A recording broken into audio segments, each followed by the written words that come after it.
అంటే if content strong ఉంటే language barrier problem కూడా క్రాస్ అవుతుంది. ఎగ్జాంపుల్ ట్రిపుల్ ఆర్ తీసుకుంటే స్టోరీ యూనివర్సల్, విజువల్స్ అయితే epic, audience connected, language barrier లేకుండా ఆడియన్స్ అయితే కనెక్ట్ అయ్యారు.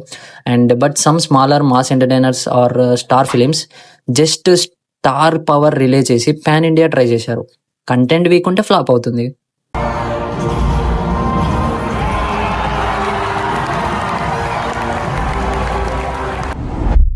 కొన్ని రియల్ ఎగ్జాంపుల్స్ అయితే తీసుకుందాం. Let's take Pushpa. Blockbusters everywhere, but in Tamil Nadu screen count ఇనిషియల్గా అయితే లో ఉండే. Word of mouth made it huge. So mouth టాక్తో కొంచెం క్రేజ్ అండ్ చాలా స్క్రీన్స్ అయితే ఫుల్ అయిపోయినాయి. అదర్ స్టార్ ఫిలిమ్స్ హైప్ ఎక్కువ ఉంటుంది, ట్రైలర్స్ వైరల్ ఉంటాయి, బట్ తమిళ్ కన్నడ ఆడియన్స్లో చూసుకుంటే కనెక్ట్ లేదు. సో ఫైనల్గా అయితే ఫ్లాప్ అవుతుంది పక్క. ఏంటంటే ఒక స్టార్ ఉండి హైప్ ఉండి ప్లస్ కంటెంట్ అండ్ ఎమోషన్ ఉంటే అది పక్కగా పాన్ ఇండియా హిట్ అవుతుంది.